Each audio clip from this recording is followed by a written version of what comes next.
शत्रु नरक की अग्नि में तड़पेगा। जब आप इस मंत्र का उच्चारण दीपावली के दिन करोगे, दीपावली की वो रात जब हर घर में दीप जलते हैं, उसी रात ब्रह्मांड में कई अघोर साधनाएं जागृत होती हैं। जब तांत्रिक अपनी सिद्धियों के लिए प्रेत आत्माओं को बंधन में लेते हैं तो कुछ आत्माएं विद्रोह कर देती हैं। वे मुक्त होना चाहती हैं और जब वे भागती हैं तो तलाश करती हैं किसी ऐसे शरीर की जिसमें प्रवेश कर सकें। अगर दीपावली की रात को आपकी घर की छत पर कोई कौवा, कोई अजीब चिड़िया या कोई काली छाया दिखे तो समझ लीजिए कोई आत्मा उस दिशा में है। पर भय नहीं, क्योंकि उस रात का रक्षक स्वयं हनुमान जी महाराज हैं, जो हर तांत्रिक शक्ति, हर शत्रु और हर भूत प्रेत का अंत करते हैं। नरक चतुर्थी पर श्रद्धा से शत्रु नाशक हनुमान मंत्र का जाप करें। ओम हनुमते नमः, सर्व शत्रु नाशाय हनुमते प्रचंडाय नमः। माता लक्ष्मी का आशीर्वाद और हनुमान जी की कृपा से कोई भी प्रेतात्मा आपके घर में पैर नहीं रख पाएगी। जो भी शत्रु आपके विरुद्ध होगा वह अपने कर्मों की अग्नि में स्वयं भस्म होगा। हनुमान जी महाराज की जय। अगर आप भी चाहते हैं कि हनुमान जी की कृपा सदा बनी रहे तो इस वीडियो को लाइक करें, कमेंट में जय हनुमान लिखें और चैनल को सब्सक्राइब करें ताकि हर दिव्य रहस्य और सुरक्षात्मक मंत्र आप तक समय पर पहुंचता रहे। ओम हनुमते नमः, सर्वशत्रुनाशाय हनुमते प्रचंडाय नमः। ओम हनुमते नमः, सर्वशत्रुनाशाय हनुमते प्रचंडाय नमः। ओम हनुमते नमः, सर्वशत्रुनाशाय हनुमते प्रचंडाय नमः। ओम हनुमते नमः, सर्वशत्रुनाशाय हनुमते प्रचंडाय नमः। ओम हनुमते नमः, सर्वशत्रुनाशाय हनुमते प्रचंडाय नमः। ओम हनुमते नमः, सर्वशत्रुनाशाय हनुमते प्रचंडाय नमः। ओम हनुमते नमः, सर्वशत्रुनाशाय हनुमते प्रचंडाय नमः। ओम हनुमते नमः, सर्वशत्रुनाशाय हनुमते प्रचंडाय नमः। ओम हनुमते नमः, सर्वशत्रुनाशाय हनुमते प्रचंडाय नमः। ओम हनुमते नमः, सर्वशत्रुनाशाय हनुमते प्रचंडाय नमः। ओम हनुमते नमः, सर्वशत्रुनाशाय हनुमते प्रचंडाय नमः। ओम हनुमते नमः, सर्वशत्रुनाशाय हनुमते प्रचंडाय नमः। ओम हनुमते नमः, सर्वशत्रुनाशाय हनुमते प्रचंडाय नमः। ओम हनुमते नमः, सर्वशत्रुनाशाय हनुमते प्रचंडाय नमः। ओम हनुमते नमः, सर्वशत्रुनाशाय हनुमते प्रचंडाय नमः। ओम हनुमते नमः, सर्वशत्रुनाशाय हनुमते प्रचंडाय नमः। ओम हनुमते नमः, सर्वशत्रुनाशाय हनुमते प्रचंडाय नमः। ओम हनुमते नमः, सर्वशत्रुनाशाय हनुमते प्रचंडाय नमः। ओम हनुमते नमः, सर्वशत्रुनाशाय हनुमते प्रचंडाय नमः। ओम हनुमते नमः, सर्वशत्रुनाशाय हनुमते प्रचंडाय नमः। ओम हनुमते नमः, सर्वशत्रुनाशाय हनुमते प्रचंडाय नमः। ओम हनुमते नमः, सर्वशत्रुनाशाय हनुमते प्रचंडाय नमः। ओम हनुमते नमः, सर्वशत्रुनाशाय हनुमते प्रचंडाय नमः। ओम हनुमते नमः, सर्वशत्रुनाशाय हनुमते प्रचंडाय नमः। ओम हनुमते नमः,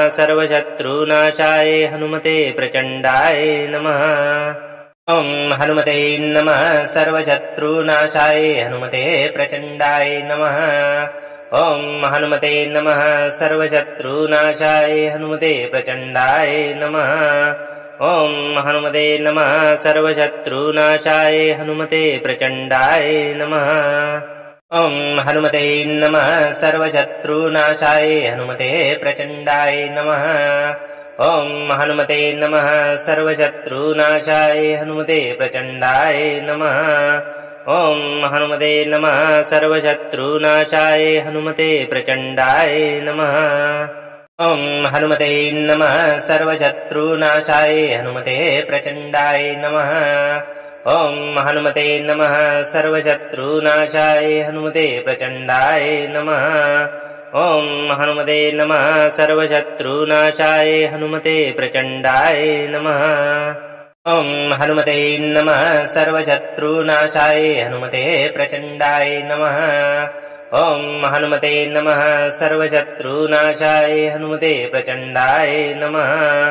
ॐ हनुमते नमः सर्वशत्रुनाशाय हनुमते प्रचण्डाय नमः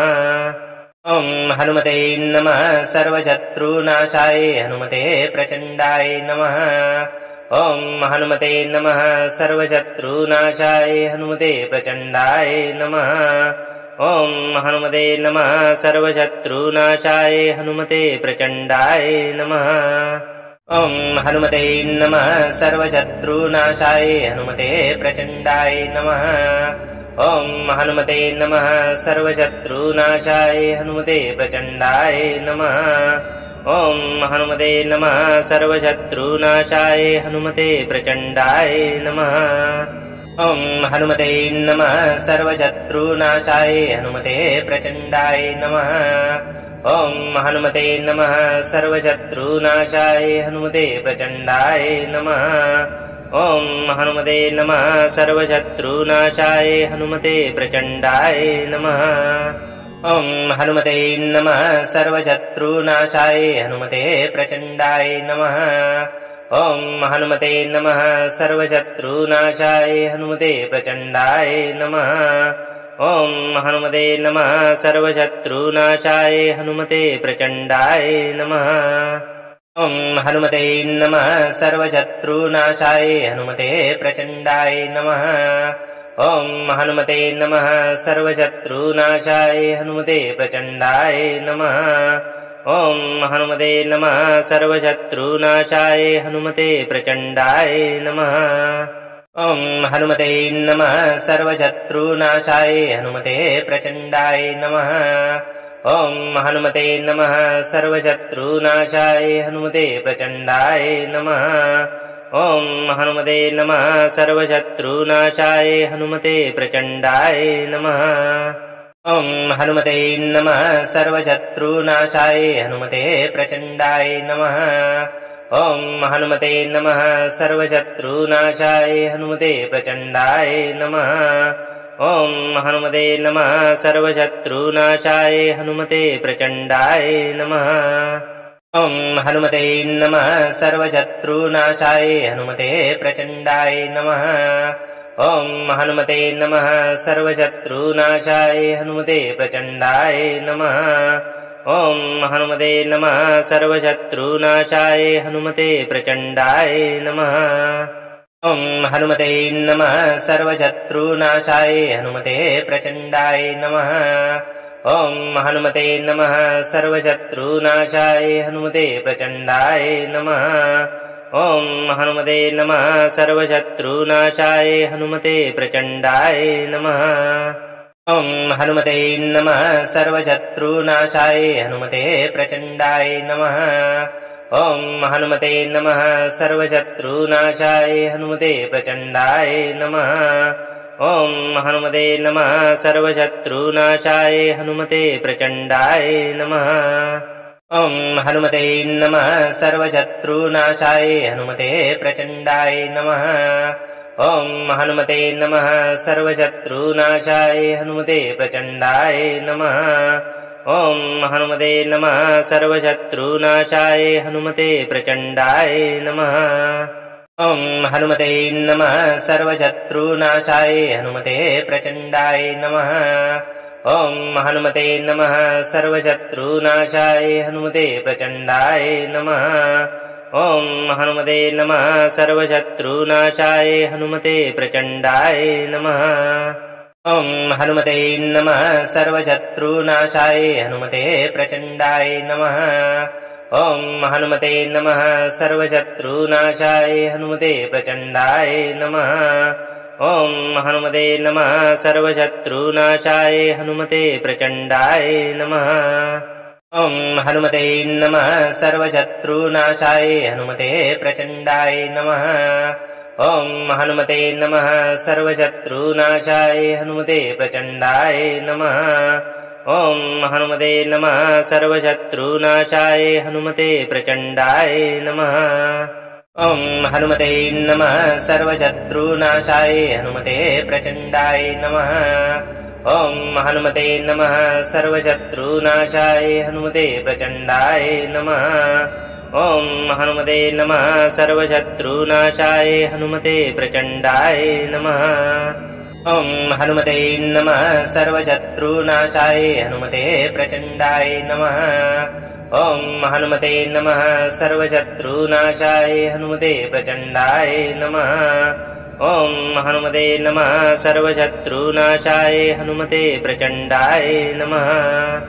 ॐ हनुमते नमः सर्वशत्रुनाशाय हनुमते प्रचण्डाय नमः ॐ हनुमते नमः सर्वशत्रुनाशाय हनुमते प्रचण्डाय नमः ॐ हनुमते नमः सर्वशत्रुनाशाय हनुमते प्रचण्डाय नमः ॐ हनुमते नमः सर्वशत्रुनाशाय हनुमते प्रचण्डाय नमः ॐ हनुमते नमः सर्वशत्रुनाशाय हनुमते प्रचण्डाय नमः ॐ हनुमते नमः सर्वशत्रुनाशाय हनुमते प्रचण्डाय नमः ॐ हनुमते नमः सर्वशत्रुनाशाय हनुमते प्रचण्डाय नमः ॐ हनुमते नमः सर्वशत्रुनाशाय हनुमते प्रचण्डाय नमः ॐ हनुमते नमः सर्वशत्रुनाशाय हनुमते प्रचण्डाय नमः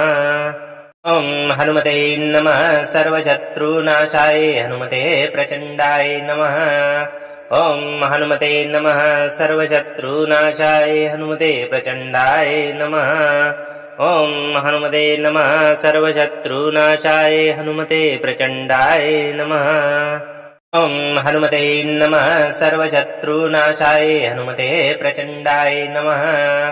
ॐ हनुमते नमः सर्वशत्रुनाशाय हनुमते प्रचण्डाय नमः ॐ हनुमते नमः सर्वशत्रुनाशाय हनुमते प्रचण्डाय नमः ॐ हनुमते नमः सर्वशत्रुनाशाय हनुमते प्रचण्डाय नमः ॐ हनुमते नमः सर्वशत्रुनाशाय हनुमते प्रचण्डाय नमः ॐ हनुमते नमः सर्वशत्रुनाशाय हनुमते प्रचण्डाय नमः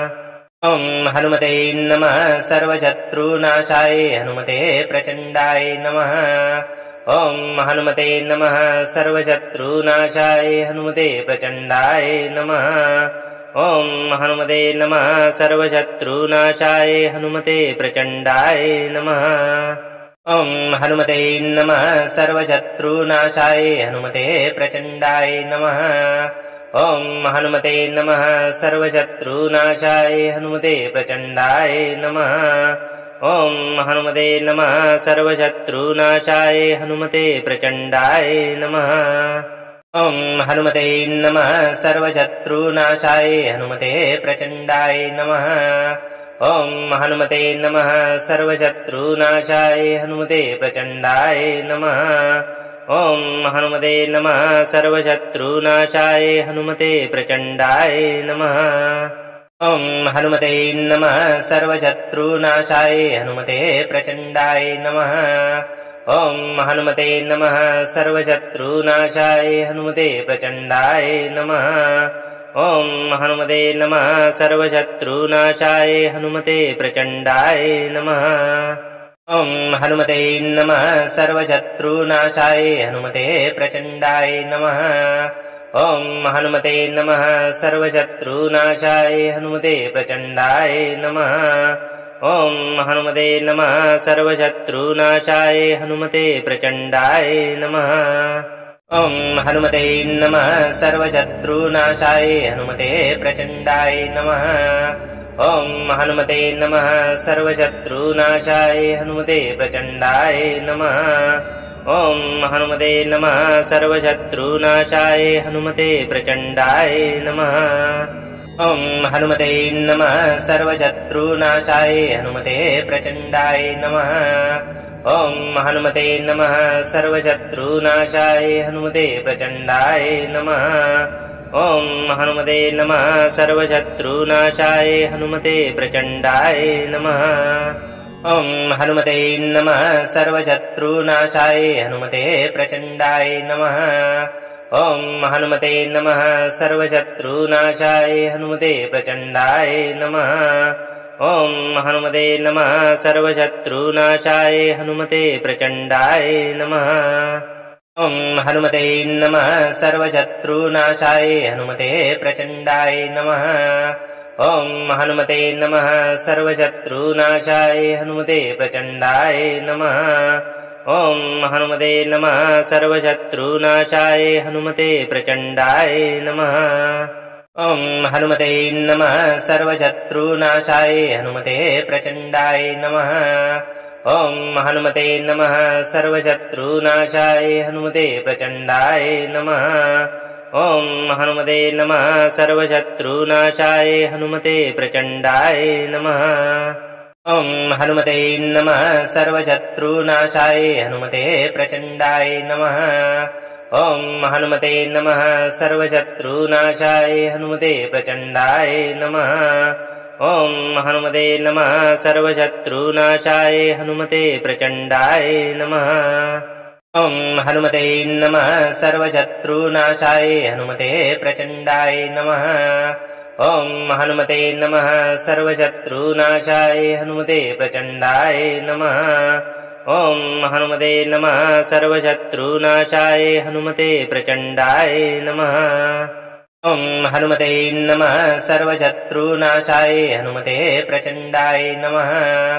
ॐ हनुमते नमः सर्वशत्रुनाशाय हनुमते प्रचण्डाय नमः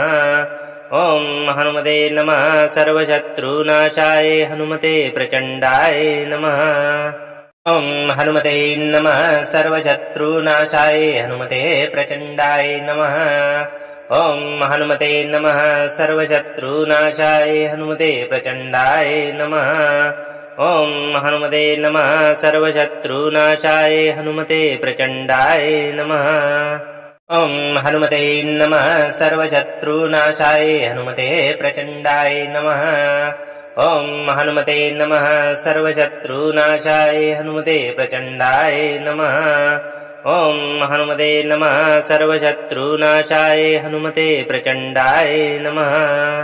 ॐ हनुमते नमः सर्वशत्रुनाशाय हनुमते प्रचण्डाय नमः ॐ हनुमते नमः सर्वशत्रुनाशाय हनुमते प्रचण्डाय नमः ॐ हनुमते नमः सर्वशत्रुनाशाय हनुमते प्रचण्डाय नमः ॐ हनुमते नमः सर्वशत्रुनाशाय हनुमते प्रचण्डाय नमः ॐ हनुमते नमः सर्वशत्रुनाशाय हनुमते प्रचण्डाय नमः ॐ हनुमते नमः सर्वशत्रुनाशाय हनुमते प्रचण्डाय नमः ॐ हनुमते नमः सर्वशत्रुनाशाय हनुमते प्रचण्डाय नमः ॐ हनुमते नमः सर्वशत्रुनाशाय हनुमते प्रचण्डाय नमः ॐ हनुमते नमः सर्वशत्रुनाशाय हनुमते प्रचण्डाय नमः ॐ हनुमते नमः सर्वशत्रुनाशाय हनुमते प्रचण्डाय नमः ॐ हनुमते नमः सर्वशत्रुनाशाय हनुमते प्रचण्डाय नमः ॐ हनुमते नमः सर्वशत्रुनाशाय हनुमते प्रचण्डाय नमः ॐ हनुमते नमः सर्वशत्रुनाशाय हनुमते प्रचण्डाय नमः ॐ हनुमते नमः सर्वशत्रुनाशाय हनुमते प्रचण्डाय नमः ॐ हनुमते नमः सर्वशत्रुनाशाय हनुमते प्रचण्डाय नमः ॐ हनुमते नमः सर्वशत्रुनाशाय हनुमते प्रचण्डाय नमः ॐ हनुमते नमः सर्वशत्रुनाशाय हनुमते प्रचण्डाय नमः ॐ हनुमते नमः सर्वशत्रुनाशाय हनुमते प्रचण्डाय नमः ॐ हनुमते नमः सर्वशत्रुनाशाय हनुमते प्रचण्डाय नमः ॐ हनुमते नमः सर्वशत्रुनाशाय हनुमते प्रचण्डाय नमः ॐ हनुमते नमः सर्वशत्रुनाशाय हनुमते प्रचण्डाय नमः ॐ हनुमते नमः सर्वशत्रुनाशाय हनुमते प्रचण्डाय नमः ॐ हनुमते नमः सर्वशत्रुनाशाय हनुमते प्रचण्डाय नमः ॐ हनुमते नमः सर्वशत्रुनाशाय हनुमते प्रचण्डाय नमः ॐ हनुमते नमः सर्वशत्रुनाशाय हनुमते प्रचण्डाय नमः ॐ हनुमते नमः सर्वशत्रुनाशाय हनुमते प्रचण्डाय नमः ॐ हनुमते नमः सर्वशत्रुनाशाय हनुमते प्रचण्डाय नमः ॐ हनुमते नमः सर्वशत्रुनाशाय हनुमते प्रचण्डाय नमः ॐ हनुमते नमः सर्वशत्रुनाशाय हनुमते प्रचण्डाय नमः ॐ हनुमते नमः सर्वशत्रुनाशाय हनुमते प्रचण्डाय नमः ॐ हनुमते नमः सर्वशत्रुनाशाय हनुमते प्रचण्डाय नमः ॐ हनुमते नमः सर्वशत्रुनाशाय हनुमते प्रचण्डाय नमः ॐ हनुमते नमः सर्वशत्रुनाशाय हनुमते प्रचण्डाय नमः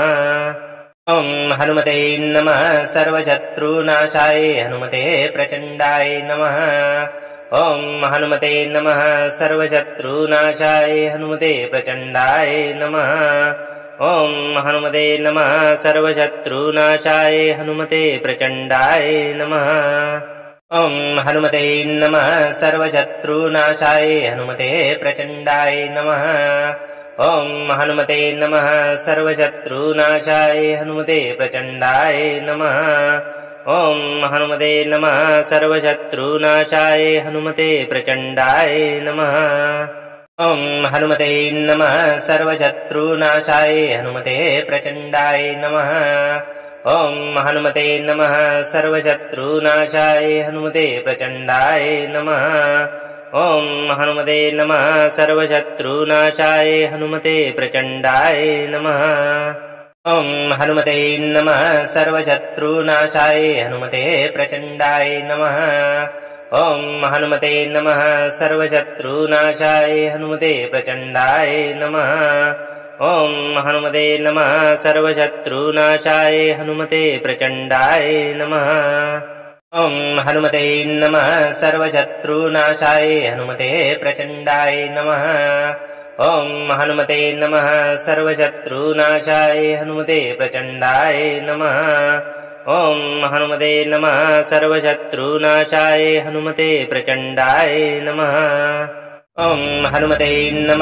सर्वशत्रुनाशाय हनुमते प्रचण्डाय नमः ॐ हनुमते नमः सर्वशत्रुनाशाय हनुमते प्रचण्डाय नमः ॐ हनुमते नमः सर्वशत्रुनाशाय हनुमते प्रचण्डाय नमः ॐ हनुमते नमः सर्वशत्रुनाशाय हनुमते प्रचण्डाय नमः ॐ हनुमते नमः सर्वशत्रुनाशाय हनुमते प्रचण्डाय नमः ॐ हनुमते नमः सर्वशत्रुनाशाय हनुमते प्रचण्डाय नमः ॐ हनुमते नमः सर्वशत्रुनाशाय हनुमते प्रचण्डाय नमः ॐ हनुमते नमः सर्वशत्रुनाशाय हनुमते प्रचण्डाय नमः ॐ हनुमते नमः सर्वशत्रुनाशाय हनुमते प्रचण्डाय नमः ॐ हनुमते नमः सर्वशत्रुनाशाय हनुमते प्रचण्डाय नमः ॐ हनुमते नमः सर्वशत्रुनाशाय हनुमते प्रचण्डाय नमः ॐ हनुमते नमः सर्वशत्रुनाशाय हनुमते प्रचण्डाय नमः ॐ हनुमते नमः सर्वशत्रुनाशाय हनुमते प्रचण्डाय नमः ॐ हनुमते नमः सर्वशत्रुनाशाय हनुमते प्रचण्डाय नमः ॐ हनुमते नमः सर्वशत्रुनाशाय हनुमते प्रचण्डाय नमः ॐ हनुमते नमः सर्वशत्रुनाशाय हनुमते प्रचण्डाय नमः ॐ हनुमते नमः सर्वशत्रुनाशाय हनुमते प्रचण्डाय नमः ॐ हनुमते नमः सर्वशत्रुनाशाय हनुमते प्रचण्डाय नमः ॐ हनुमते नमः सर्वशत्रुनाशाय हनुमते प्रचण्डाय नमः ॐ हनुमते नमः सर्वशत्रुनाशाय हनुमते प्रचण्डाय नमः ॐ हनुमते नमः सर्वशत्रुनाशाय हनुमते प्रचण्डाय नमः ॐ हनुमते नमः सर्वशत्रुनाशाय हनुमते प्रचण्डाय नमः ॐ हनुमते नमः सर्वशत्रुनाशाय हनुमते प्रचण्डाय नमः ॐ हनुमते नमः सर्वशत्रुनाशाय हनुमते प्रचण्डाय नमः ॐ हनुमते नमः सर्वशत्रुनाशाय हनुमते प्रचण्डाय नमः ॐ हनुमते नमः सर्वशत्रुनाशाय हनुमते प्रचण्डाय नमः ॐ हनुमते नमः सर्वशत्रुनाशाय हनुमते प्रचण्डाय नमः ॐ हनुमते नमः सर्वशत्रुनाशाय हनुमते प्रचण्डाय नमः ॐ हनुमते नमः सर्वशत्रुनाशाय हनुमते प्रचण्डाय नमः ॐ हनुमते नमः सर्वशत्रुनाशाय हनुमते प्रचण्डाय नमः ॐ हनुमते नमः सर्वशत्रुनाशाय हनुमते प्रचण्डाय नमः ॐ हनुमते नमः सर्वशत्रुनाशाय हनुमते प्रचण्डाय नमः ॐ हनुमते नमः सर्वशत्रुनाशाय हनुमते प्रचण्डाय नमः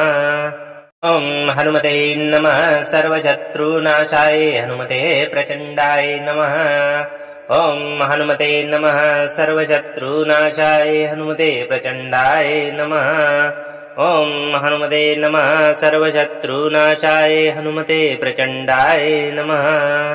ॐ हनुमते नमः सर्वशत्रुनाशाय हनुमते प्रचण्डाय नमः ॐ हनुमते नमः सर्वशत्रुनाशाय हनुमते प्रचण्डाय नमः ॐ हनुमते नमः सर्वशत्रुनाशाय हनुमते प्रचण्डाय नमः ॐ हनुमते नमः सर्वशत्रुनाशाय हनुमते प्रचण्डाय नमः ॐ हनुमते नमः सर्वशत्रुनाशाय हनुमते प्रचण्डाय नमः ॐ हनुमते नमः सर्वशत्रुनाशाय हनुमते प्रचण्डाय नमः ॐ हनुमते नमः सर्वशत्रुनाशाय हनुमते प्रचण्डाय नमः ॐ हनुमते नमः सर्वशत्रुनाशाय हनुमते प्रचण्डाय नमः ॐ हनुमते नमः सर्वशत्रुनाशाय हनुमते प्रचण्डाय नमः ॐ हनुमते नमः सर्वशत्रुनाशाय हनुमते प्रचण्डाय नमः ॐ हनुमते नमः सर्वशत्रुनाशाय हनुमते प्रचण्डाय नमः ॐ हनुमते नमः सर्वशत्रुनाशाय हनुमते प्रचण्डाय नमः ॐ हनुमते नमः सर्वशत्रुनाशाय हनुमते प्रचण्डाय नमः ॐ हनुमते नमः सर्वशत्रुनाशाय हनुमते प्रचण्डाय नमः ॐ हनुमते नमः सर्वशत्रुनाशाय हनुमते प्रचण्डाय नमः ॐ हनुमते नमः सर्वशत्रुनाशाय हनुमते प्रचण्डाय नमः ॐ हनुमते नमः सर्वशत्रुनाशाय हनुमते प्रचण्डाय नमः ॐ हनुमते नमः सर्वशत्रुनाशाय हनुमते प्रचण्डाय नमः ॐ हनुमते नमः सर्वशत्रुनाशाय हनुमते प्रचण्डाय नमः ॐ हनुमते नमः सर्वशत्रुनाशाय हनुमते प्रचण्डाय नमः ॐ हनुमते नमः सर्वशत्रुनाशाय हनुमते प्रचण्डाय नमः ॐ हनुमते नमः सर्वशत्रुनाशाय हनुमते प्रचण्डाय नमः ॐ हनुमते नमः सर्वशत्रुनाशाय हनुमते प्रचण्डाय नमः ॐ हनुमते नमः सर्वशत्रुनाशाय हनुमते प्रचण्डाय नमः ॐ हनुमते नमः सर्वशत्रुनाशाय हनुमते प्रचण्डाय नमः ॐ हनुमते नमः सर्वशत्रुनाशाय हनुमते प्रचण्डाय नमः ॐ हनुमते नमः सर्वशत्रुनाशाय हनुमते प्रचण्डाय नमः ॐ हनुमते नमः सर्वशत्रुनाशाय हनुमते प्रचण्डाय नमः ॐ हनुमते नमः सर्वशत्रुनाशाय हनुमते प्रचण्डाय नमः ॐ हनुमते नमः सर्वशत्रुनाशाय हनुमते प्रचण्डाय नमः ॐ हनुमते नमः सर्वशत्रुनाशाय हनुमते प्रचण्डाय नमः ॐ हनुमते नमः सर्वशत्रुनाशाय हनुमते प्रचण्डाय नमः ॐ हनुमते नमः सर्वशत्रुनाशाय हनुमते प्रचण्डाय नमः ॐ हनुमते नमः सर्वशत्रुनाशाय हनुमते प्रचण्डाय नमः ॐ हनुमते नमः सर्वशत्रुनाशाय हनुमते प्रचण्डाय नमः ॐ हनुमते नमः सर्वशत्रुनाशाय हनुमते प्रचण्डाय नमः ॐ हनुमते नमः सर्वशत्रुनाशाय हनुमते प्रचण्डाय नमः ॐ हनुमते नमः सर्वशत्रुनाशाय हनुमते प्रचण्डाय नमः ॐ हनुमते नमः सर्वशत्रुनाशाय हनुमते प्रचण्डाय नमः ॐ हनुमते नमः सर्वशत्रुनाशाय हनुमते प्रचण्डाय नमः ॐ हनुमते नमः सर्वशत्रुनाशाय हनुमते प्रचण्डाय नमः ॐ हनुमते नमः सर्वशत्रुनाशाय हनुमते प्रचण्डाय नमः ॐ हनुमते नमः सर्वशत्रुनाशाय हनुमते प्रचण्डाय नमः ॐ हनुमते नमः सर्वशत्रुनाशाय हनुमते प्रचण्डाय नमः ॐ हनुमते नमः सर्वशत्रुनाशाय हनुमते प्रचण्डाय नमः ॐ हनुमते नमः सर्वशत्रुनाशाय हनुमते प्रचण्डाय नमः ॐ हनुमते नमः सर्वशत्रुनाशाय हनुमते प्रचण्डाय नमः ॐ हनुमते नमः सर्वशत्रुनाशाय हनुमते प्रचण्डाय नमः ॐ हनुमते नमः सर्वशत्रुनाशाय हनुमते प्रचण्डाय नमः ॐ हनुमते नमः सर्वशत्रुनाशाय हनुमते प्रचण्डाय नमः ॐ हनुमते नमः सर्वशत्रुनाशाय हनुमते प्रचण्डाय नमः ॐ हनुमते नमः सर्वशत्रुनाशाय हनुमते प्रचण्डाय नमः ॐ हनुमते नमः सर्वशत्रुनाशाय हनुमते प्रचण्डाय नमः ॐ हनुमते नमः सर्वशत्रुनाशाय हनुमते प्रचण्डाय नमः ॐ हनुमते नमः सर्वशत्रुनाशाय हनुमते प्रचण्डाय नमः ॐ हनुमते नमः सर्वशत्रुनाशाय हनुमते प्रचण्डाय नमः ॐ हनुमते नमः सर्वशत्रुनाशाय हनुमते प्रचण्डाय नमः ॐ हनुमते नमः सर्वशत्रुनाशाय हनुमते प्रचण्डाय नमः ॐ हनुमते नमः सर्वशत्रुनाशाय हनुमते प्रचण्डाय नमः ॐ हनुमते नमः सर्वशत्रुनाशाय हनुमते प्रचण्डाय नमः ॐ हनुमते नमः सर्वशत्रुनाशाय हनुमते प्रचण्डाय नमः ॐ हनुमते नमः सर्वशत्रुनाशाय हनुमते प्रचण्डाय नमः ॐ हनुमते नमः सर्वशत्रुनाशाय हनुमते प्रचण्डाय नमः ॐ हनुमते नमः सर्वशत्रुनाशाय हनुमते प्रचण्डाय नमः ॐ हनुमते नमः सर्वशत्रुनाशाय हनुमते प्रचण्डाय नमः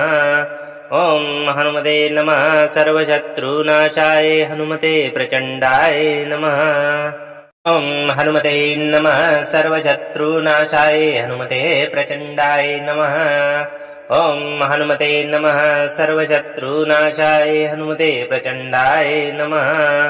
ॐ हनुमते नमः सर्वशत्रुनाशाय हनुमते प्रचण्डाय नमः ॐ हनुमते नमः सर्वशत्रुनाशाय हनुमते प्रचण्डाय नमः ॐ हनुमते नमः सर्वशत्रुनाशाय हनुमते प्रचण्डाय नमः ॐ हनुमते नमः सर्वशत्रुनाशाय हनुमते प्रचण्डाय नमः ॐ हनुमते नमः सर्वशत्रुनाशाय हनुमते प्रचण्डाय नमः ॐ हनुमते नमः सर्वशत्रुनाशाय हनुमते प्रचण्डाय नमः ॐ हनुमते नमः सर्वशत्रुनाशाय हनुमते प्रचण्डाय नमः ॐ हनुमते नमः सर्वशत्रुनाशाय हनुमते प्रचण्डाय नमः ॐ हनुमते नमः सर्वशत्रुनाशाय हनुमते प्रचण्डाय नमः ॐ हनुमते नमः सर्वशत्रुनाशाय हनुमते प्रचण्डाय नमः ॐ हनुमते नमः सर्वशत्रुनाशाय हनुमते प्रचण्डाय नमः ॐ हनुमते नमः सर्वशत्रुनाशाय हनुमते प्रचण्डाय नमः ॐ हनुमते नमः सर्वशत्रुनाशाय हनुमते प्रचण्डाय नमः ॐ हनुमते नमः सर्वशत्रुनाशाय हनुमते प्रचण्डाय नमः ॐ हनुमते नमः सर्वशत्रुनाशाय हनुमते प्रचण्डाय नमः ॐ हनुमते नमः सर्वशत्रुनाशाय हनुमते प्रचण्डाय नमः ॐ हनुमते नमः सर्वशत्रुनाशाय हनुमते प्रचण्डाय नमः ॐ हनुमते नमः सर्वशत्रुनाशाय हनुमते प्रचण्डाय नमः ॐ हनुमते नमः सर्वशत्रुनाशाय हनुमते प्रचण्डाय नमः ॐ हनुमते नमः सर्वशत्रुनाशाय हनुमते प्रचण्डाय नमः ॐ हनुमते नमः सर्वशत्रुनाशाय हनुमते प्रचण्डाय नमः ॐ हनुमते नमः सर्वशत्रुनाशाय हनुमते प्रचण्डाय नमः ॐ हनुमते नमः सर्वशत्रुनाशाय हनुमते प्रचण्डाय नमः ॐ हनुमते नमः सर्वशत्रुनाशाय हनुमते प्रचण्डाय नमः ॐ हनुमते नमः सर्वशत्रुनाशाय हनुमते प्रचण्डाय नमः ॐ हनुमते नमः सर्वशत्रुनाशाय हनुमते प्रचण्डाय नमः ॐ हनुमते नमः सर्वशत्रुनाशाय हनुमते प्रचण्डाय नमः ॐ हनुमते नमः सर्वशत्रुनाशाय हनुमते प्रचण्डाय नमः ॐ हनुमते नमः सर्वशत्रुनाशाय हनुमते प्रचण्डाय नमः ॐ हनुमते नमः सर्वशत्रुनाशाय हनुमते प्रचण्डाय नमः ॐ हनुमते नमः सर्वशत्रुनाशाय हनुमते प्रचण्डाय नमः ॐ हनुमते नमः सर्वशत्रुनाशाय हनुमते प्रचण्डाय नमः ॐ हनुमते नमः सर्वशत्रुनाशाय हनुमते प्रचण्डाय नमः ॐ हनुमते नमः सर्वशत्रुनाशाय हनुमते प्रचण्डाय नमः ॐ हनुमते नमः सर्वशत्रुनाशाय हनुमते प्रचण्डाय नमः ॐ हनुमते नमः सर्वशत्रुनाशाय हनुमते प्रचण्डाय नमः ॐ हनुमते नमः सर्वशत्रुनाशाय हनुमते प्रचण्डाय नमः ॐ हनुमते नमः सर्वशत्रुनाशाय हनुमते प्रचण्डाय नमः ॐ हनुमते नमः सर्वशत्रुनाशाय हनुमते प्रचण्डाय नमः ॐ हनुमते नमः सर्वशत्रुनाशाय हनुमते प्रचण्डाय नमः ॐ हनुमते नमः सर्वशत्रुनाशाय हनुमते प्रचण्डाय नमः ॐ हनुमते नमः सर्वशत्रुनाशाय हनुमते प्रचण्डाय नमः ॐ हनुमते नमः सर्वशत्रुनाशाय हनुमते प्रचण्डाय नमः ॐ हनुमते नमः सर्वशत्रुनाशाय हनुमते प्रचण्डाय नमः ॐ हनुमते नमः सर्वशत्रुनाशाय हनुमते प्रचण्डाय नमः ॐ हनुमते नमः सर्वशत्रुनाशाय हनुमते प्रचण्डाय नमः ॐ हनुमते नमः सर्वशत्रुनाशाय हनुमते प्रचण्डाय नमः ॐ हनुमते नमः सर्वशत्रुनाशाय हनुमते प्रचण्डाय नमः ॐ हनुमते नमः सर्वशत्रुनाशाय हनुमते प्रचण्डाय नमः ॐ हनुमते नमः सर्वशत्रुनाशाय हनुमते प्रचण्डाय नमः ॐ हनुमते नमः सर्वशत्रुनाशाय हनुमते प्रचण्डाय नमः ॐ हनुमते नमः सर्वशत्रुनाशाय हनुमते प्रचण्डाय नमः ॐ हनुमते नमः सर्वशत्रुनाशाय हनुमते प्रचण्डाय नमः ॐ हनुमते नमः सर्वशत्रुनाशाय हनुमते प्रचण्डाय नमः ॐ हनुमते नमः सर्वशत्रुनाशाय हनुमते प्रचण्डाय नमः ॐ हनुमते नमः सर्वशत्रुनाशाय हनुमते प्रचण्डाय नमः ॐ हनुमते नमः सर्वशत्रुनाशाय हनुमते प्रचण्डाय नमः ॐ हनुमते नमः सर्वशत्रुनाशाय हनुमते प्रचण्डाय नमः ॐ हनुमते नमः सर्वशत्रुनाशाय हनुमते प्रचण्डाय नमः ॐ हनुमते नमः सर्वशत्रुनाशाय हनुमते प्रचण्डाय नमः ॐ हनुमते नमः सर्वशत्रुनाशाय हनुमते प्रचण्डाय नमः ॐ हनुमते नमः सर्वशत्रुनाशाय हनुमते प्रचण्डाय नमः ॐ हनुमते नमः सर्वशत्रुनाशाय हनुमते प्रचण्डाय नमः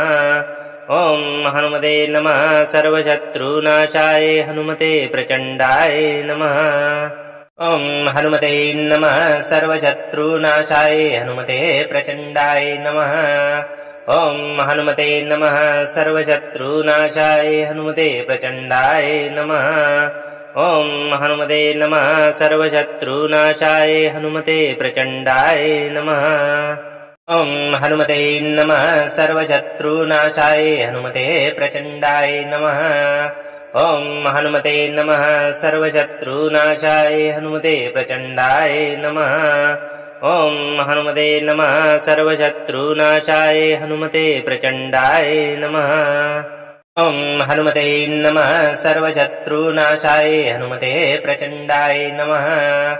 ॐ हनुमते नमः सर्वशत्रुनाशाय हनुमते प्रचण्डाय नमः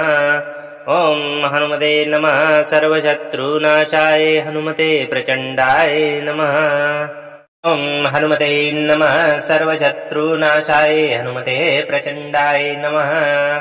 ॐ हनुमते नमः सर्वशत्रुनाशाय हनुमते प्रचण्डाय नमः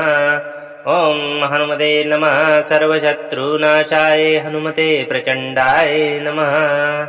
ॐ हनुमते नमः सर्वशत्रुनाशाय हनुमते प्रचण्डाय नमः ॐ हनुमते नमः सर्वशत्रुनाशाय हनुमते प्रचण्डाय नमः ॐ हनुमते नमः सर्वशत्रुनाशाय हनुमते प्रचण्डाय नमः ॐ हनुमते नमः सर्वशत्रुनाशाय हनुमते प्रचण्डाय नमः ॐ हनुमते नमः सर्वशत्रुनाशाय हनुमते प्रचण्डाय नमः ॐ हनुमते नमः सर्वशत्रुनाशाय हनुमते प्रचण्डाय नमः ॐ हनुमते नमः सर्वशत्रुनाशाय हनुमते प्रचण्डाय नमः ॐ हनुमते नमः सर्वशत्रुनाशाय हनुमते प्रचण्डाय नमः ॐ हनुमते नमः सर्वशत्रुनाशाय हनुमते प्रचण्डाय नमः ॐ हनुमते नमः सर्वशत्रुनाशाय हनुमते प्रचण्डाय नमः ॐ हनुमते नमः सर्वशत्रुनाशाय हनुमते प्रचण्डाय नमः ॐ हनुमते नमः सर्वशत्रुनाशाय हनुमते प्रचण्डाय नमः ॐ हनुमते नमः सर्वशत्रुनाशाय हनुमते प्रचण्डाय नमः ॐ हनुमते नमः सर्वशत्रुनाशाय हनुमते प्रचण्डाय नमः ॐ हनुमते नमः सर्वशत्रुनाशाय हनुमते प्रचण्डाय नमः ॐ हनुमते नमः सर्वशत्रुनाशाय हनुमते प्रचण्डाय नमः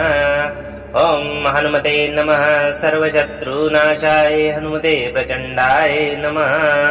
ॐ हनुमते नमः सर्वशत्रुनाशाय हनुमते प्रचण्डाय नमः ॐ हनुमते नमः सर्वशत्रुनाशाय हनुमते प्रचण्डाय नमः ॐ हनुमते नमः सर्वशत्रुनाशाय हनुमते प्रचण्डाय नमः ॐ हनुमते नमः सर्वशत्रुनाशाय हनुमते प्रचण्डाय नमः ॐ हनुमते नमः सर्वशत्रुनाशाय हनुमते प्रचण्डाय नमः ॐ हनुमते नमः सर्वशत्रुनाशाय हनुमते प्रचण्डाय नमः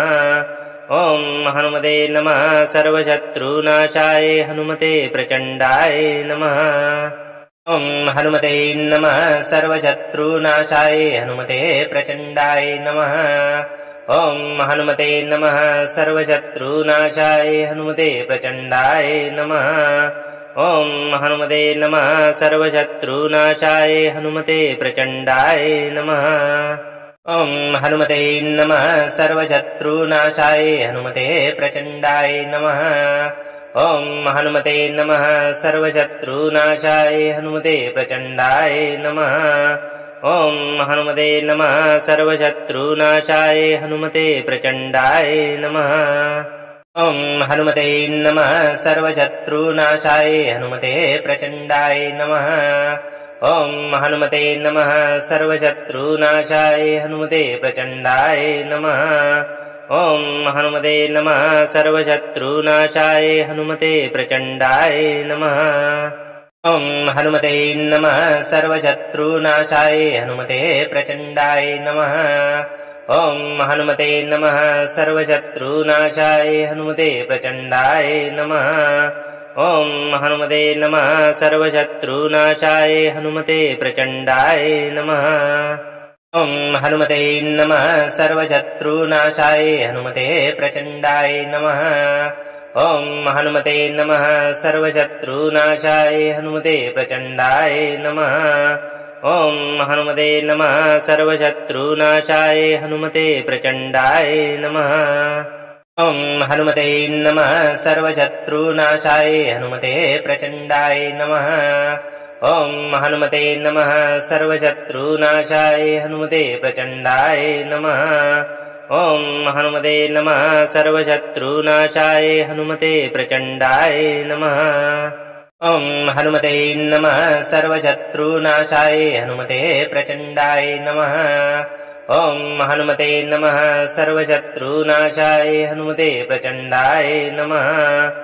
ॐ हनुमते नमः सर्वशत्रुनाशाय हनुमते प्रचण्डाय नमः ॐ हनुमते नमः सर्वशत्रुनाशाय हनुमते प्रचण्डाय नमः ॐ हनुमते नमः सर्वशत्रुनाशाय हनुमते प्रचण्डाय नमः ॐ हनुमते नमः सर्वशत्रुनाशाय हनुमते प्रचण्डाय नमः ॐ हनुमते नमः सर्वशत्रुनाशाय हनुमते प्रचण्डाय नमः ॐ हनुमते नमः सर्वशत्रुनाशाय हनुमते प्रचण्डाय नमः ॐ हनुमते नमः सर्वशत्रुनाशाय हनुमते प्रचण्डाय नमः ॐ हनुमते नमः सर्वशत्रुनाशाय हनुमते प्रचण्डाय नमः ॐ हनुमते नमः सर्वशत्रुनाशाय हनुमते प्रचण्डाय नमः ॐ हनुमते नमः सर्वशत्रुनाशाय हनुमते प्रचण्डाय नमः ॐ हनुमते नमः सर्वशत्रुनाशाय हनुमते प्रचण्डाय नमः ॐ हनुमते नमः सर्वशत्रुनाशाय हनुमते प्रचण्डाय नमः ॐ हनुमते नमः सर्वशत्रुनाशाय हनुमते प्रचण्डाय नमः ॐ हनुमते नमः सर्वशत्रुनाशाय हनुमते प्रचण्डाय नमः ॐ हनुमते नमः सर्वशत्रुनाशाय हनुमते प्रचण्डाय नमः ॐ हनुमते नमः सर्वशत्रुनाशाय हनुमते प्रचण्डाय नमः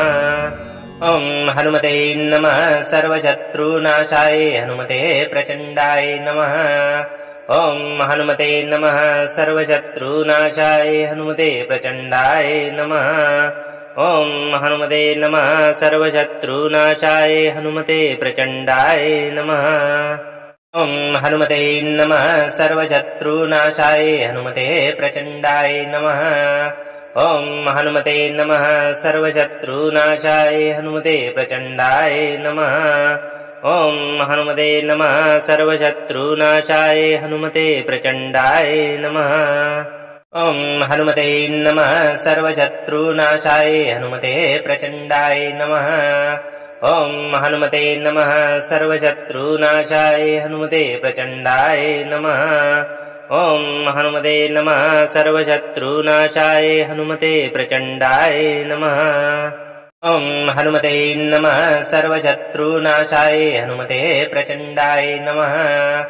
ॐ हनुमते नमः सर्वशत्रुनाशाय हनुमते प्रचण्डाय नमः ॐ हनुमते नमः सर्वशत्रुनाशाय हनुमते प्रचण्डाय नमः ॐ हनुमते नमः सर्वशत्रुनाशाय हनुमते प्रचण्डाय नमः ॐ हनुमते नमः सर्वशत्रुनाशाय हनुमते प्रचण्डाय नमः ॐ हनुमते नमः सर्वशत्रुनाशाय हनुमते प्रचण्डाय नमः ॐ हनुमते नमः सर्वशत्रुनाशाय हनुमते प्रचण्डाय नमः ॐ हनुमते नमः सर्वशत्रुनाशाय हनुमते प्रचण्डाय नमः ॐ हनुमते नमः सर्वशत्रुनाशाय हनुमते प्रचण्डाय नमः ॐ हनुमते नमः सर्वशत्रुनाशाय हनुमते प्रचण्डाय नमः ॐ हनुमते नमः सर्वशत्रुनाशाय हनुमते प्रचण्डाय नमः ॐ हनुमते नमः सर्वशत्रुनाशाय हनुमते प्रचण्डाय नमः ॐ हनुमते नमः सर्वशत्रुनाशाय हनुमते प्रचण्डाय नमः ॐ हनुमते नमः सर्वशत्रुनाशाय हनुमते प्रचण्डाय नमः ॐ हनुमते नमः सर्वशत्रुनाशाय हनुमते प्रचण्डाय नमः ॐ हनुमते नमः सर्वशत्रुनाशाय हनुमते प्रचण्डाय नमः ॐ हनुमते नमः सर्वशत्रुनाशाय हनुमते प्रचण्डाय नमः ॐ हनुमते नमः सर्वशत्रुनाशाय हनुमते प्रचण्डाय नमः ॐ हनुमते नमः सर्वशत्रुनाशाय हनुमते प्रचण्डाय नमः ॐ हनुमते नमः सर्वशत्रुनाशाय हनुमते प्रचण्डाय नमः ॐ हनुमते नमः सर्वशत्रुनाशाय हनुमते प्रचण्डाय नमः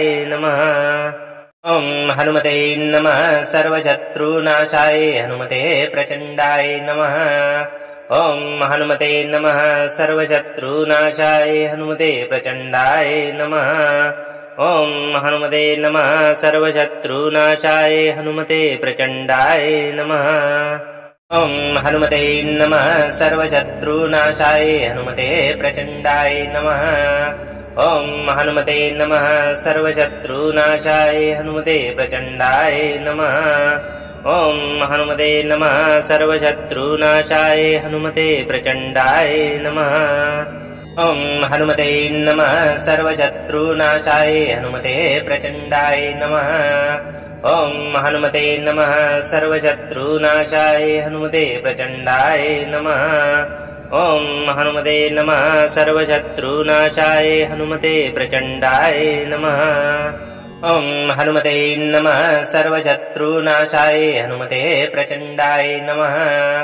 ॐ हनुमते नमः सर्वशत्रुनाशाय हनुमते प्रचण्डाय नमः ॐ हनुमते नमः सर्वशत्रुनाशाय हनुमते प्रचण्डाय नमः ॐ हनुमते नमः सर्वशत्रुनाशाय हनुमते प्रचण्डाय नमः ॐ हनुमते नमः सर्वशत्रुनाशाय हनुमते प्रचण्डाय नमः ॐ हनुमते नमः सर्वशत्रुनाशाय हनुमते प्रचण्डाय नमः ॐ हनुमते नमः सर्वशत्रुनाशाय हनुमते प्रचण्डाय नमः ॐ हनुमते नमः सर्वशत्रुनाशाय हनुमते प्रचण्डाय नमः ॐ हनुमते नमः सर्वशत्रुनाशाय हनुमते प्रचण्डाय नमः ॐ हनुमते नमः सर्वशत्रुनाशाय हनुमते प्रचण्डाय नमः ॐ हनुमते नमः सर्वशत्रुनाशाय हनुमते प्रचण्डाय नमः ॐ हनुमते नमः सर्वशत्रुनाशाय हनुमते प्रचण्डाय नमः ॐ हनुमते नमः सर्वशत्रुनाशाय हनुमते प्रचण्डाय नमः ॐ हनुमते नमः सर्वशत्रुनाशाय हनुमते प्रचण्डाय नमः ॐ हनुमते नमः सर्वशत्रुनाशाय हनुमते प्रचण्डाय नमः ॐ हनुमते नमः सर्वशत्रुनाशाय हनुमते प्रचण्डाय नमः ॐ हनुमते नमः सर्वशत्रुनाशाय हनुमते प्रचण्डाय नमः ॐ हनुमते नमः सर्वशत्रुनाशाय हनुमते प्रचण्डाय नमः ॐ हनुमते नमः सर्वशत्रुनाशाय हनुमते प्रचण्डाय नमः ॐ हनुमते नमः सर्वशत्रुनाशाय हनुमते प्रचण्डाय नमः ॐ हनुमते नमः सर्वशत्रुनाशाय हनुमते प्रचण्डाय नमः ॐ हनुमते नमः सर्वशत्रुनाशाय हनुमते प्रचण्डाय नमः ॐ हनुमते नमः सर्वशत्रुनाशाय हनुमते प्रचण्डाय नमः ॐ हनुमते नमः सर्वशत्रुनाशाय हनुमते प्रचण्डाय नमः ॐ हनुमते नमः सर्वशत्रुनाशाय हनुमते प्रचण्डाय नमः ॐ हनुमते नमः सर्वशत्रुनाशाय हनुमते प्रचण्डाय नमः ॐ हनुमते नमः सर्वशत्रुनाशाय हनुमते प्रचण्डाय नमः ॐ हनुमते नमः सर्वशत्रुनाशाय हनुमते प्रचण्डाय नमः ॐ हनुमते नमः सर्वशत्रुनाशाय हनुमते प्रचण्डाय नमः ॐ हनुमते नमः सर्वशत्रुनाशाय हनुमते प्रचण्डाय नमः ॐ हनुमते नमः सर्वशत्रुनाशाय हनुमते प्रचण्डाय नमः ॐ हनुमते नमः सर्वशत्रुनाशाय हनुमते प्रचण्डाय नमः ॐ हनुमते नमः सर्वशत्रुनाशाय हनुमते प्रचण्डाय नमः ॐ हनुमते नमः सर्वशत्रुनाशाय हनुमते प्रचण्डाय नमः ॐ हनुमते नमः सर्वशत्रुनाशाय हनुमते प्रचण्डाय नमः ॐ हनुमते नमः सर्वशत्रुनाशाय हनुमते प्रचण्डाय नमः ॐ हनुमते नमः सर्वशत्रुनाशाय हनुमते प्रचण्डाय नमः ॐ हनुमते नमः सर्वशत्रुनाशाय हनुमते प्रचण्डाय नमः ॐ हनुमते नमः सर्वशत्रुनाशाय हनुमते प्रचण्डाय नमः ॐ हनुमते नमः सर्वशत्रुनाशाय हनुमते प्रचण्डाय नमः ॐ हनुमते नमः सर्वशत्रुनाशाय हनुमते प्रचण्डाय नमः ॐ हनुमते नमः सर्वशत्रुनाशाय हनुमते प्रचण्डाय नमः ॐ हनुमते नमः सर्वशत्रुनाशाय हनुमते प्रचण्डाय नमः ॐ हनुमते नमः सर्वशत्रुनाशाय हनुमते प्रचण्डाय नमः ॐ हनुमते नमः सर्वशत्रुनाशाय हनुमते प्रचण्डाय नमः ॐ हनुमते नमः सर्वशत्रुनाशाय हनुमते प्रचण्डाय नमः ॐ हनुमते नमः सर्वशत्रुनाशाय हनुमते प्रचण्डाय नमः ॐ हनुमते नमः सर्वशत्रुनाशाय हनुमते प्रचण्डाय नमः ॐ हनुमते नमः सर्वशत्रुनाशाय हनुमते प्रचण्डाय नमः ॐ हनुमते नमः सर्वशत्रुनाशाय हनुमते प्रचण्डाय नमः ॐ हनुमते नमः सर्वशत्रुनाशाय हनुमते प्रचण्डाय नमः ॐ हनुमते नमः सर्वशत्रुनाशाय हनुमते प्रचण्डाय नमः ॐ हनुमते नमः सर्वशत्रुनाशाय हनुमते प्रचण्डाय नमः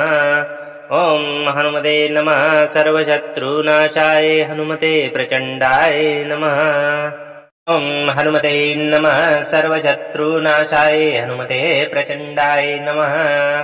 ॐ हनुमते नमः सर्वशत्रुनाशाय हनुमते प्रचण्डाय नमः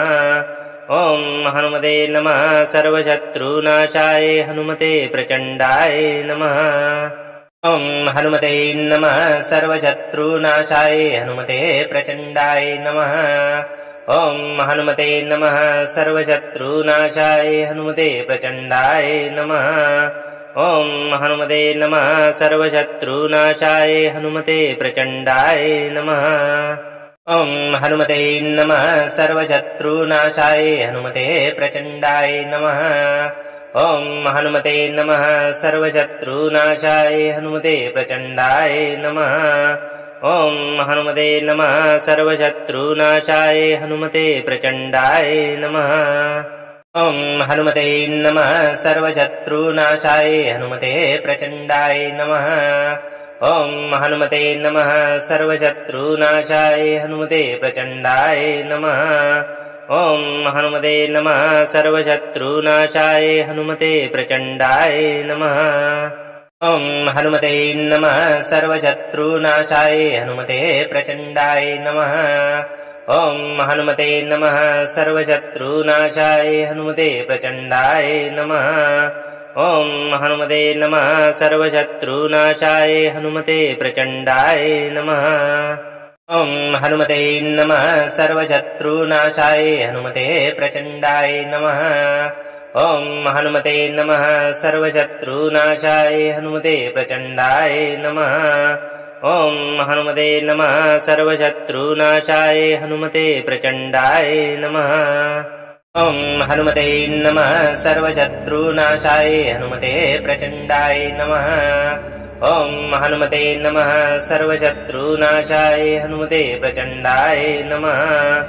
ॐ हनुमते नमः सर्वशत्रुनाशाय हनुमते प्रचण्डाय नमः ॐ हनुमते नमः सर्वशत्रुनाशाय हनुमते प्रचण्डाय नमः ॐ हनुमते नमः सर्वशत्रुनाशाय हनुमते प्रचण्डाय नमः ॐ हनुमते नमः सर्वशत्रुनाशाय हनुमते प्रचण्डाय नमः ॐ हनुमते नमः सर्वशत्रुनाशाय हनुमते प्रचण्डाय नमः ॐ हनुमते नमः सर्वशत्रुनाशाय हनुमते प्रचण्डाय नमः ॐ हनुमते नमः सर्वशत्रुनाशाय हनुमते प्रचण्डाय नमः ॐ हनुमते नमः सर्वशत्रुनाशाय हनुमते प्रचण्डाय नमः ॐ हनुमते नमः सर्वशत्रुनाशाय हनुमते प्रचण्डाय नमः